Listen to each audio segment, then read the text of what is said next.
Viele Selbstständige und vor allem Gründer beschäftigen sich mit der Kleinunternehmerregelung. Und diese Kleinunternehmerregelung ist bei weitem nicht so attraktiv, wie es vielleicht auf den ersten Blick wirkt. Und den allermeisten Selbstständigen von euch empfehle ich aktiv von dieser Kleinunternehmerregelung ab. Und warum das so ist, das klären wir mal in diesem Video. Und der erste Punkt ist die Zukunftsaussicht, die Perspektive deiner Selbstständigkeit. Denn die Kleinunternehmerregelung kannst du nur in Anspruch nehmen, wenn dein Umsatz im Vorjahr unter 25.000 Euro lag und im laufenden Jahr unter 100.000 Euro lag. Und an dieser Stelle ein ganz wichtiger Hinweis, weil ich diese Diskussion ganz häufig im Kommentarbereich unter meinen Videos habe. Hier geht es nicht um das erste oder das zweite oder das dritte Jahr, sondern du schaust dir in jedem Jahr den Vorjahresumsatz an und den Umsatz des laufenden Jahres. Das heißt, nachhaltig kannst du diese Kleinunternehmerregelung nur in Anspruch nehmen, wenn dein Umsatz dauerhaft unter 25.000 Euro liegt. Sobald du in einem Jahr mal über 25.000 Euro Umsatz gemacht hast, bist du dann im folgenden Jahr ab dem 1. Januar kein Kleinunternehmer mehr und musst entsprechend Umsatzsteuer ausweisen. Und vor dem Hintergrund kannst du dir ja überlegen, wie nachhaltig so eine Kleinunternehmerregelung ist. Denn bei diesen 25.000 Euro geht es um Umsatz und nicht um Gewinn. Und gehen wir mal davon aus, du machst 25.000 Euro und hast dann vielleicht noch Betriebsausgaben von 10.000 Euro, bleiben dir noch 15.000 Euro Gewinn. Und von diesen 15.000 Euro darfst du dann Krankenversicherung bezahlen, du darfst Steuern bezahlen und so weiter. Da bleibt nicht so besonders viel übrig. Davon kannst du vielleicht so 1, 2, 3 Jahre so auf Studentenlevel noch leben, aber wenn du in einer Großstadt lebst, wenn du eine Familie hast, dann wirst du einfach von dem Geld, was du im Rahmen einer Kleinunternehmerregelung verdienen darfst, niemals deinen Lebensunterhalt bestreiten können. Und dann ist es besser, schon ab Tag 1 die Optionen zu wählen, mit denen du auch langfristig selbstständig sein möchtest. Weil sonst hast du später bei der Umstellung von der Kleinunternehmerregelung auf die Regelbesteuerung das riesengroße Problem, dass du halt alle Kunden informieren musst, dass du unter Umständen deine Preise anhebst, zumindest wenn es Endkunden sind, dann werden deine Preise plötzlich teurer, du verlierst unter Umständen Kunden und so weiter. Und aus diesen Gründen würde ich ab Tag 1 oder zumindest so früh wie möglich das Setup wählen, mit dem du auch langfristig deine Selbstständigkeit ausüben kannst, und das ist ganz häufig die Regelbesteuerung und nicht die Kleinunternehmerregelung. Ein zweiter Punkt, warum ich die Kleinunternehmerregelung gar nicht mag, ist die Außenwirkung. Und zwar kannst du ja nicht versteckt die Kleinunternehmerregelung wählen. Durch die Kleinunternehmerregelung weist du keine Umsatzsteuer aus und das Ganze musst du auf deinen Rechnungen auch kommentieren. Das heißt, du schreibst auf deine Rechnungen wie zum Beispiel kein Umsatzsteuerausweis aufgrund der Kleinunternehmerregelung oder keine Umsatzsteuer durch § 19 Umsatzsteuergesetz, was auch immer. Das heißt, du schreibst aber auf jeden Fall einen Hinweis auf alle deine Rechnungen, dass du Kleinunternehmer bist. Und ganz ehrlich, je nachdem, was du verkaufst,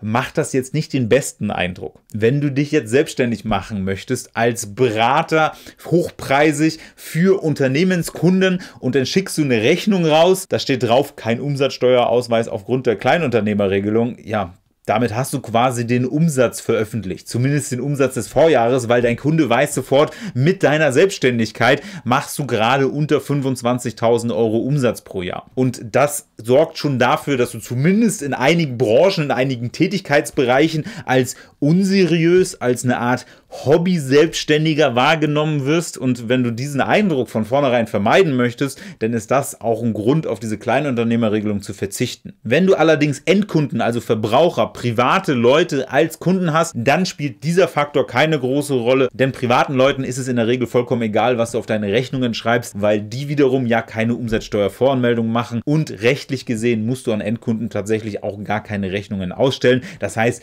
die erfahren das nicht und selbst wenn sie es erfahren, ist es denen meistens egal. Aber im B2B-Kontext hat die Kleinunternehmerregelung schon einen Image-Nachteil. Der dritte Grund, warum ich die Kleinunternehmerregelung gar nicht mag, ist der fehlende Vorsteuerabzug. Durch die Kleinunternehmerregelung musst du keine Umsatzsteuer auf deine Rechnung ausweisen, du machst keine Umsatzsteuervoranmeldung, du machst keine Umsatzsteuererklärung und musst auch generell keine Umsatzsteuer zahlen. Das wird dir aber nicht geschenkt, weil der Staat so großzügig ist. Der Staat nimmt dir eine Möglichkeit, und zwar die Möglichkeit, auf deinen Eingangsrechnungen, also für deine Einkäufe, die Umsatzsteuer geltend zu machen. Denn du kannst dir eine Sache merken: Steuerpflicht ist nicht zwingend nachteilig, weil Steuerpflicht bedeutet gleichzeitig, du kannst Dinge von von der Steuer absetzen. Und bei der Umsatzsteuer ist das äußerst attraktiv, denn du kannst auf alle deine Einkäufe die ausgewiesene Umsatzsteuer dir vom Finanzamt wiederholen. Das kannst du aber nur machen, wenn deine Umsätze auch umsatzsteuerpflichtig sind. Das heißt, wenn du die Regelbesteuerung wählst,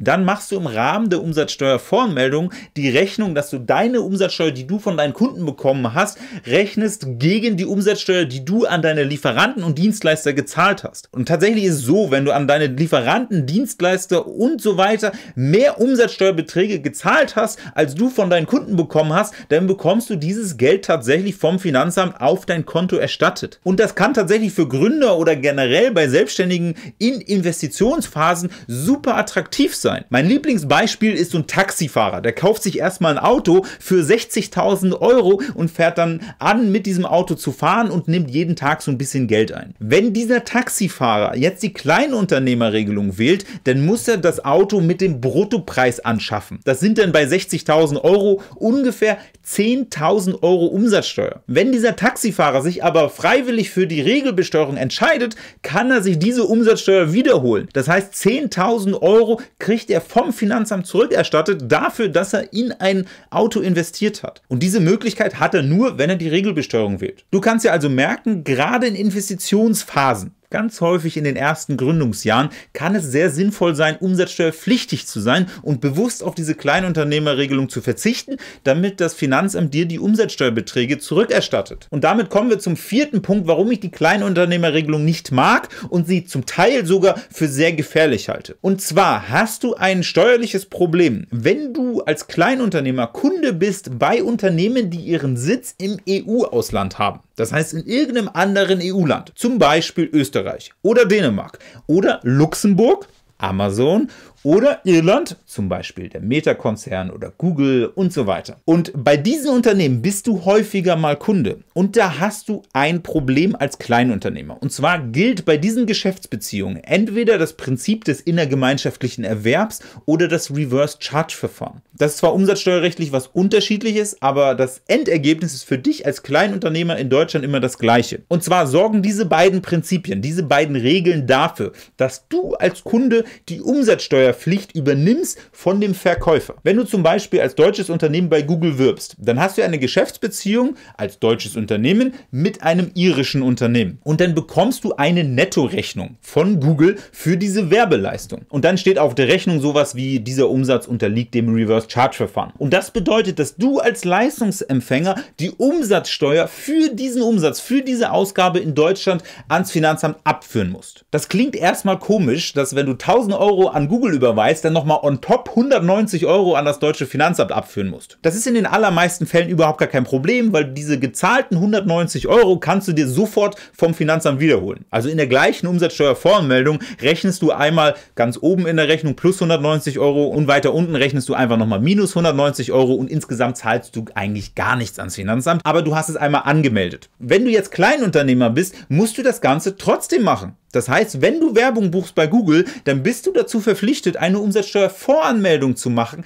an das Finanzamt und musst diese 190 € abführen, aber du hast, weil du Kleinunternehmer bist, keinen Vorsteuerabzug. Das heißt, wenn du als Kleinunternehmer in Deutschland bei Google Werbung schaltest, musst du nochmal on top 19% an das deutsche Finanzamt zahlen. Und das gilt genauso, wenn du bei Instagram oder Facebook Werbung schaltest. Das gilt in bestimmten Szenarien auch, wenn du Produkte aus dem EU-Ausland einkaufst, bei Amazon zum Beispiel. Dann kann es tatsächlich sein, dass du on top auf deine Leistungen, die du ja schon bezahlt hast, nochmal Umsatzsteuer ans Finanzamt zahlst. Obwohl du ja eigentlich als Kleinunternehmer damit nichts zu tun hast. Und das wissen ganz viele Kleinunternehmer einfach nicht. Ich habe zu diesem ganzen Thema schon mal ein separates Video aufgenommen, das verlinke ich dir oben einmal. Aber wenn du als Selbstständiger internationale Geschäftsbeziehungen hast, dann rate ich dir dringend von der Kleinunternehmerregelung ab. Und damit kommen wir zum fünften Punkt, warum ich diese Kleinunternehmerregelung nicht mag oder sie überflüssig finde. Und zwar bist du wahrscheinlich nicht nur Kunde bei internationalen Unternehmen, sondern du hast unter Umständen auch internationale Kunden. Und dann bringt dir diese Kleinunternehmerregelung eigentlich gar nichts, weil die meisten deiner Umsätze ja sowieso steuerfrei sind. Das heißt, wir nehmen jetzt einfach mal die andere Richtung an. Du bist nicht Kunde bei Google, sondern Google ist Kunde bei dir. Das funktioniert relativ einfach. Zum Beispiel, indem du YouTube-Videos wie das hier auf YouTube veröffentlichst, dann bekommst du regelmäßig Geld von Google überwiesen.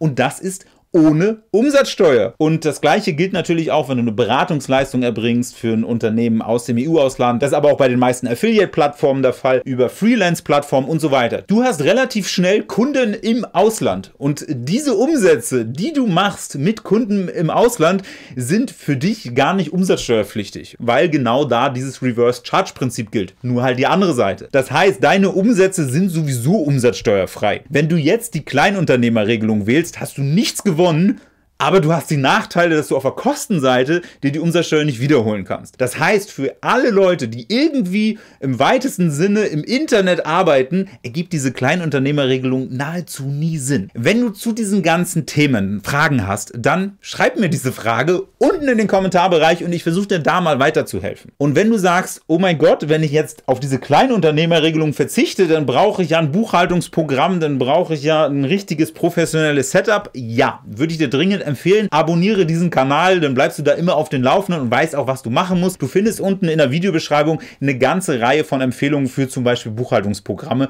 Ich verlinke sie dir aber auch gerne noch einmal hier. Und jetzt könntest du direkt im Anschluss einfach ein weiteres Video anschauen. Ich habe da 1, 2 auf diesem Kanal schon veröffentlicht, die du dir jetzt anschauen könntest. Zum Beispiel das hier oder das hier.